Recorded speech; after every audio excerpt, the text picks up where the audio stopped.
वैशाखमै स्थानीय निर्वाचन गर्न सत्तारूढ गठबन्धन सकारात्मक। तीनै तहको निर्वाचनमा मिलेर चुनाव लड्ने विषयमा छलफल। सत्तारूढ गठबन्धनको बैठकले जेठ मसान्तभित्र स्थानीय तहको निर्वाचन गर्न सरकारलाई सुझाव दिएको छ। शनिबार साँझ प्रधानमन्त्रीको सरकारी निवास बालुवाटारमा बसेको बैठकले जेठ मसान्तभित्र स्थानीय तहको निर्वाचन गर्न सुझाव दिने निर्णय गरेको सञ्चार तथा सूचना प्रविधि मन्त्री ज्ञानेन्द्र बहादुर कार्कीले जानकारी दिए। अब निर्वाचन आयोगसँगको परामर्शमा सरकारले स्थानीय तहको निर्वाचनको मिति तोक्ने उनले बताए। सम्माननीय प्रधानमन्त्रीज्यूको अध्यक्षतामा आज 2 चरणमा सम्पन्न भएको उच्च स्तरीय 5 दलीय राजनीतिक संयन्त्रले स्थानीय तहको अथवा स्थानीय सरकारको निर्वाचन जेठ महिनाभित्रमा सम्पन्न गर्नका निमित्त 5 दलीय उच्च स्तरीय संयन्त्रले प्रधानमन्त्रीज्यू मार्फत सरकारलाई सुझाव दिएको छ। त्यस्तै गरेर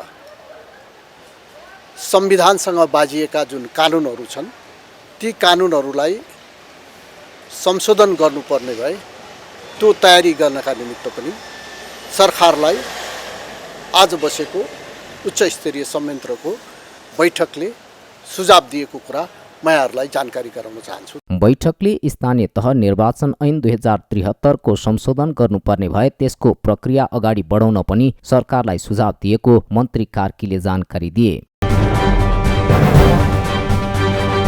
सत्ता गठबन्धन चुनावबाट नभागेको एकीकृत समाजवादीका अध्यक्ष नेपालको प्रष्टीकरण। राष्ट्रिय सभा निर्वाचनमा एमालेले पैसाको खोलो बगाएको आरोप। नेकपा एकीकृत समाजवादीका अध्यक्ष माधव कुमार नेपालले आफूहरू चुनावबाट नभागेको स्पष्टीकरण दिएका छन्। वैशाख, असार वा असोजमा जहिले चुनाव भए पनि आफूहरू सामना गर्न तयार रहेको अध्यक्ष नेपालले बताए। चुनाव जहिले भए पनि एक भएर जाने कुरामा गठबन्धनभित्र सहमति रहेको उनले स्पष्ट पारे। पार्टी निकट कर्मचारी संगठनको राष्ट्रिय भेलालाई शनिबार सम्बोधन गर्दै अध्यक्ष नेपालले स्थानीय तहको अन्तिम चरणको निर्वाचन भएको असोजलाई आधार मानेर त्यसको 6 महिनाभित्र चुनाव गर्न किने बताए। चुनावसँग हामी आत्तिएका छैनौँ। चुनाव यदि वैशाखमै हुन्छ भने पनि हामी सामना गर्न तयार छौँ। चुनाव यदि ज्येष्ठमा हुन्छ भने पनि हामी सामना गर्न तयार छौँ। असारमा गर्ने हो भने पनि सामना गर्न तयार छौँ। असोजमा गर्ने हो भने पनि सामना गर्न तयार छौँ। स्थानीय तहको पहिले हुन्छ भने पनि सामना गर्न तयार छौँ। केन्द्रीय चुनाव पहिले हुन्छ भने पनि त्यसको सामना गर्न तयार छौँ। प्रदेश सभाको चुनाव पनि पहिले हुन्छ भने सामना चुनावबाट हामी आत्तिएका छैन। जनतामा जाने कुरालाई हामी सहज स्वाभाविक र अझै भन्नुहुन्छ भने अत्यन्तै खुसी पनि हुन्छ। यस अर्थमा चुनावको कुराबाट बरु अरू आत्तिएका होलान्, गठबन्धनको एकतालाई तोड्न खोजिरहेका होलान्, भ्रम पैदा गर्ने कोसिस गरिरहेका होलान्। निर्वाचन आयोग लगायत राज्यका निकायले आफ्नो जिम्मेवारी पूरा गरेनन् भने निर्वाचन प्रणालीलाई सुधार गर्न नसकिने उनले बताए। निर्वाचनलाई कसरी कम खर्चिलो बनाउन सकिन्छ भन्ने विषयमा सबैको ध्यान जानुपर्नेमा उनले जोड दिए। वैशाख महिनालाई आधार मान्ने हो भने असोज महिनामा चुनाव भएर निर्वाचित भएका व्यक्तिहरूले 5 वर्षको अवधि पूरा गरेका हुँदैन। 5 वर्षको अवधि पूरा नगरेको कुरालाई कुन वैधानिक आधारमा पुष्टि गर्न सकिन्छ, कुन तर्कको आधारमा पुष्टि गर्न सकिन्छ, त्यो बुझ्न सकिएको छैन। त्यस हुनाले हामीले भनिरहेको कुरा के हो भने कि संविधानमा लेखेको व्यवस्थालाई हामीले सबभन्दा पहिले ध्यानमा राख्नु पर्दछ। संविधानको धारा 225 मा प्रष्ट लेखेको छ कि गाउँ सभा र नगर सभाको निर्वाचन सम्पन्न भएको समयदेखि 6 महिनाभित्र निर्वाचन सम्पन्न गर्नुपर्ने छ। नेपालले एमालेले विभिन्न खालका भ्रम फैलाउने काम गरेको आरोप समेत लगाएका छन्। राष्ट्रिय सभा निर्वाचनमा समेत एमालेले पैसाको खोलो बगाएको उनको आरोप छ। अहिलेको सबैभन्दा ठूलो चुनौती नेकपा एमाले र त्यसका अध्यक्ष केपी शर्मा ओली भएको उनको तर्क छ। नेकपा एमालेलाई नेपालको राजनीतिक आन्दोलनको मूल शक्ति बनाउन धेरै सङ्घर्ष गर्नु परेको उनले स्मरण गरे। तर त्यसको नेतृत्वमा रहेका व्यक्तिले बाटो बिराएका कारण पार्टी फुटाउनु परेको अध्यक्ष नेपालले बताए। प्राप्त उपलब्धिलाई केपी शर्मा ओलीको निजी स्वार्थमा प्रयोग हुन खोज्दा नेकपा एमाले र माओवादी छुट्टिएको मात्र नभई एमाले समेत टुक्रिएको उनले बताए। वैशाखमै स्थानीय तहको निर्वाचन गर्नुको विकल्प नभएको कानुनविदको भनाई। संविधानको धारालाई गलत व्याख्या नगर्न आग्रह।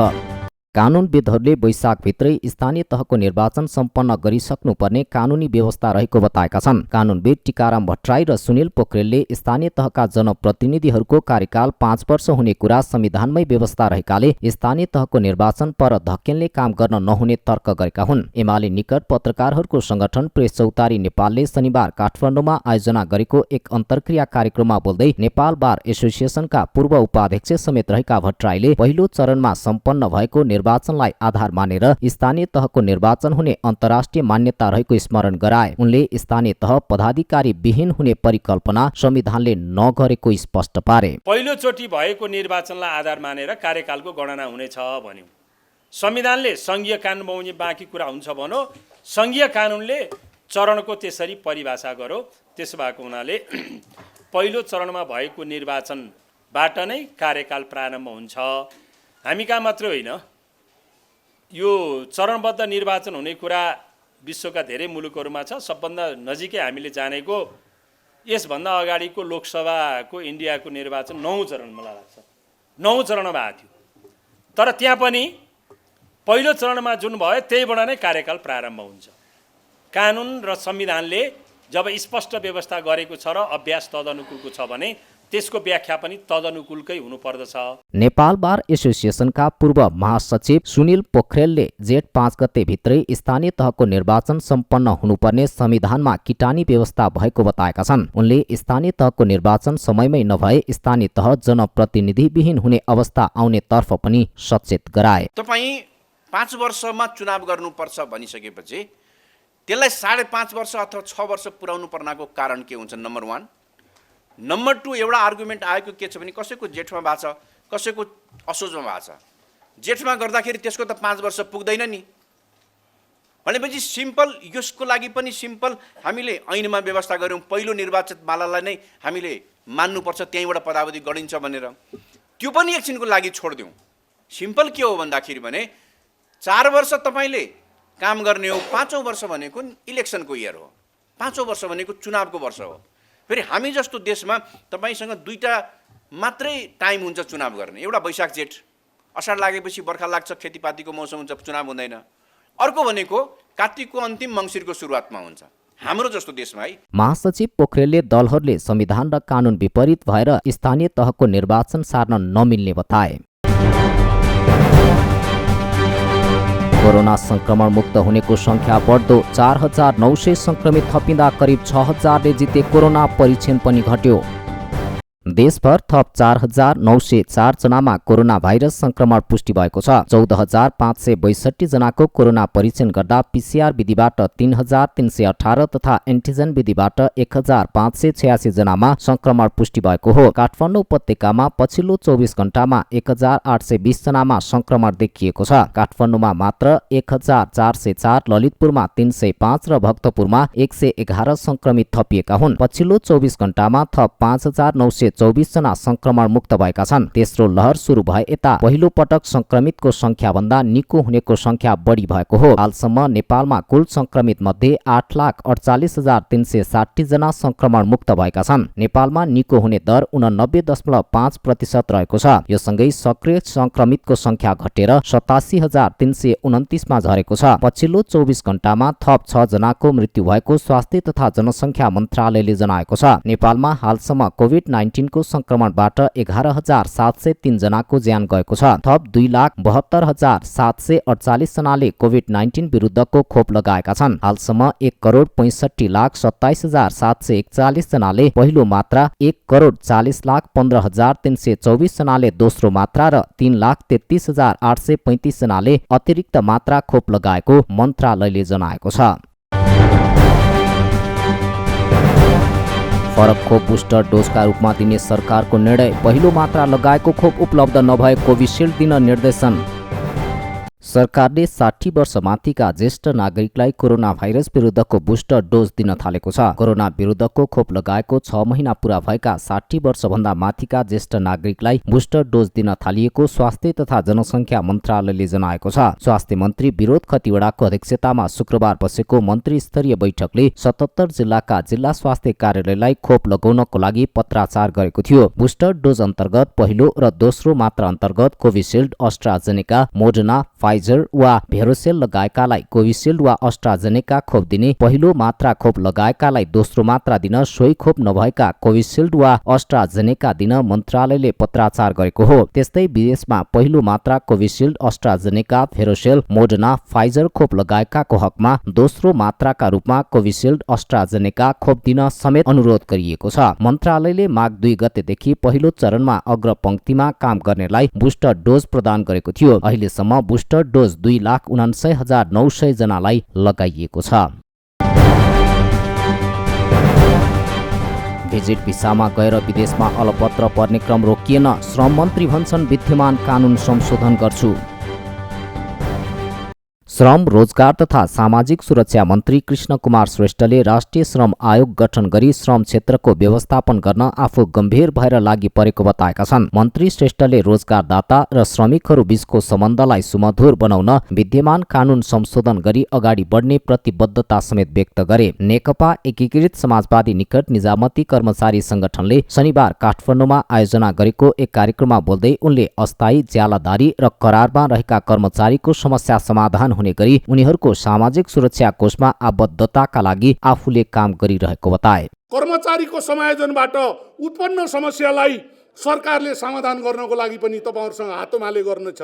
त्यस्तै संघीयतालाई प्रशासनिक रूपमा व्यवस्थापन गर्न सरकारले शीघ्र संघीय निजामती सेवा ऐन, प्रदेश निजामती सेवा ऐन र स्थानीय सेवा ऐन लगायत अस्थायी करार ज्यालादारी कर्मचारीको समस्यालाई समाधान गर्न सामाजिक सुरक्षा कोषमा अनिवार्य आबद्धताको लागि पनि मेरो तर्फबाट हाम्रो मन्त्रालय गम्भीर भएर धेरै अगाडि बढेको छ।